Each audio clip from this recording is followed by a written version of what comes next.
Hello, fellow adventurers. It's day 91, and we are in the Forbidden City of Beijing. Since the boat did not stop in Shanghai, we got here a little earlier, and I decided I was going to make the best of it and spend the next 4 days in Beijing seeing all the sights. Our first stop on a pedicab was to visit the Hutongs, which were the original buildings that were outside the Forbidden City, and it housed all the people that supported the emperor to keep the Forbidden City of about 1 million in population thriving. During our stay, we went and visited a family and saw what the Hutong was like inside. And the lady that we visited was a professional snuff bottle artist. So what is a snuff bottle artist? She would take a bottle and then take her paintbrush and paint upside down with her paintbrush inside a bottle. And these snuff bottles were used by the emperor for them to put different things in them to snort. I will let your imagination fill in what they put in these bottles. Li Jing, the artist, was a very well-known snuff bottle artist in Beijing, and we were very delighted to be able to meet her, and we bought some of her artwork from her. Next, we went to the Lama Temple. These Lama temples have actual lamas that are visiting and taking care of the temple and working from Tibet. Very similar to the Dalai Lama, and they are practicing this type of Buddhism in China. This was a very large compound, and it used to be used by the emperor. And there are certain buildings that you could see were buildings for the emperor. And what they had done was they built one of the largest Buddhas ever out of one solid piece of wood. In fact, it made the Guinness Book of World Records because they had to carve the Buddha first and then build the temple over it. And this was a temple that had 10,000 Buddha images in it, along with this very large Buddha. Day 2 in Beijing, and we are on our way to the Great Wall. On the way, we stopped at a cloisonné factory where they showed us piece by piece how they made this beautiful cloisonné. First, there is a diagram that they follow, and then they take a copper pot or glass or vase or whatever they're making, and they put small pieces of copper soldered in these designs. Next, they put in the porcelain dyes, and it goes into the kiln. And then they re-dye it and re-kiln it, and then when that is done, they take rocks to smooth out the cloisonné and make a beautiful piece when it's done. We had fun shopping and buying several gifts there, and I can say the cloisonné has gotten a lot more expensive since I was there back in 2005. Now we are off to the Great Wall, and great it is. What a magnificent structure.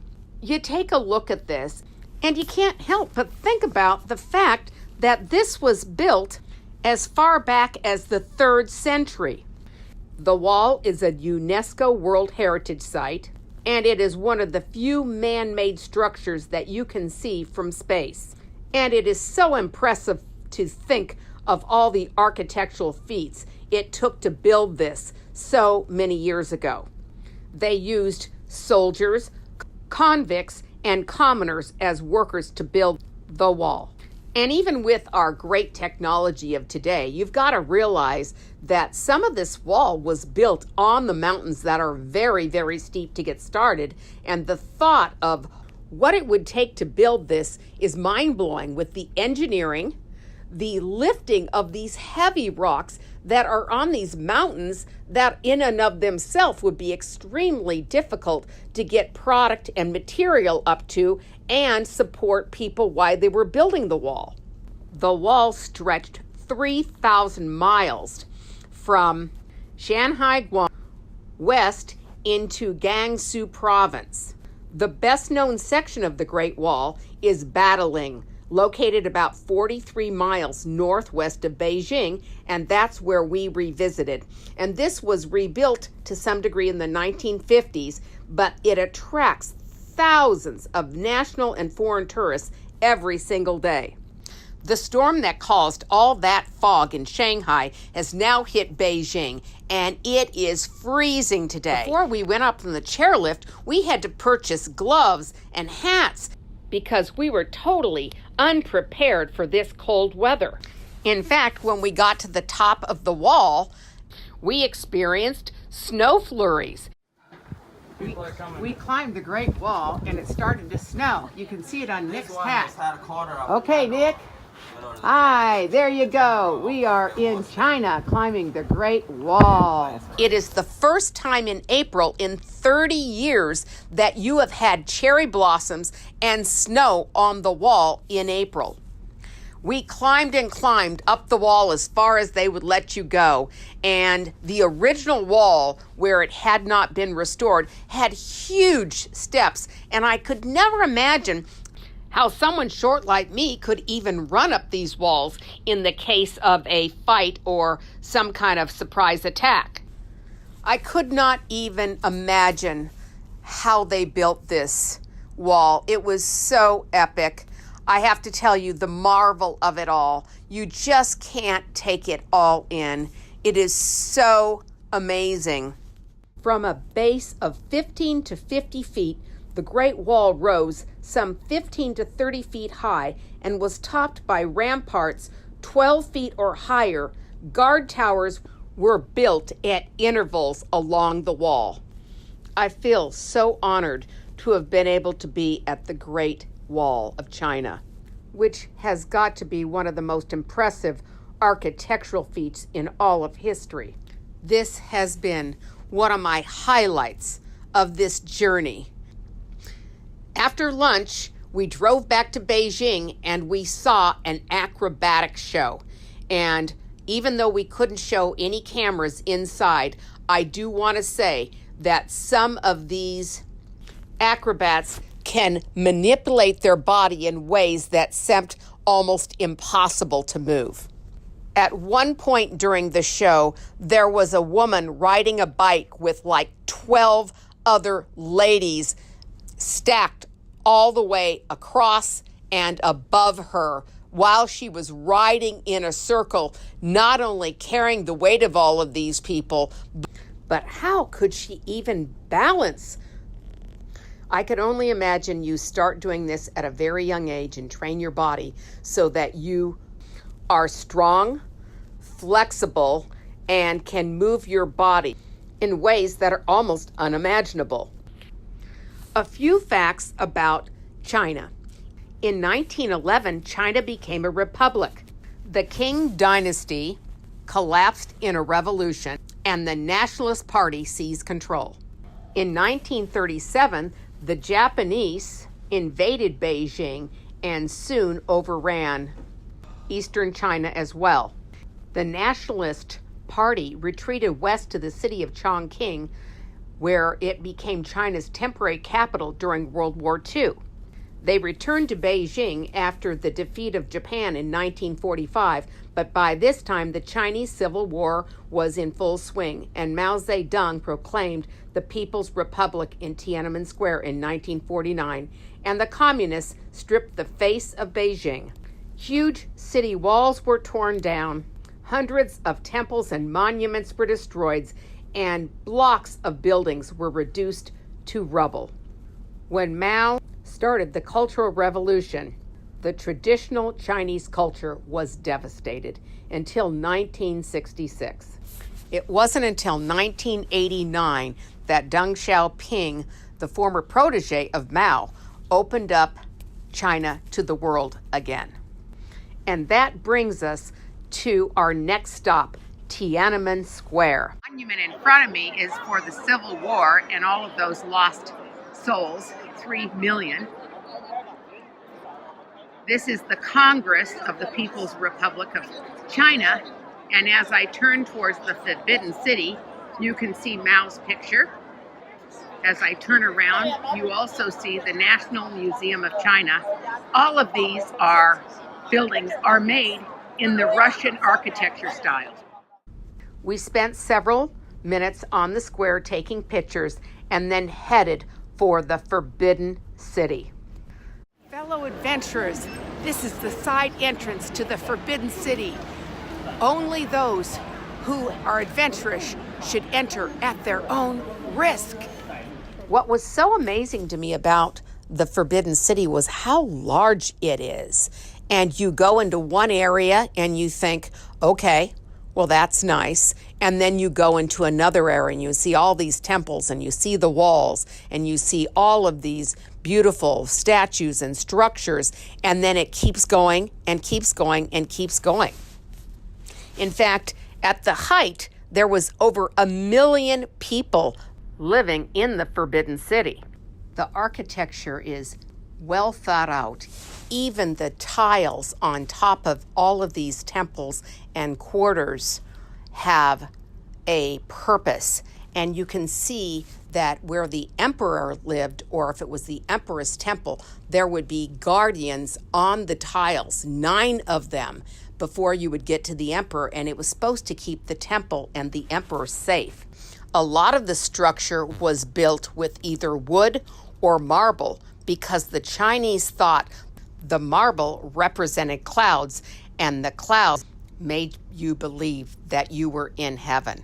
There are carvings and statues of lions, dragons, and phoenixes everywhere.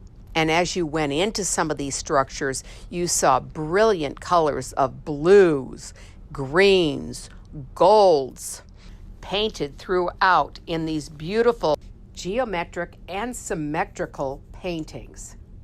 Next was a trip to the silk factory where you could actually see the silkworms make their cocoons.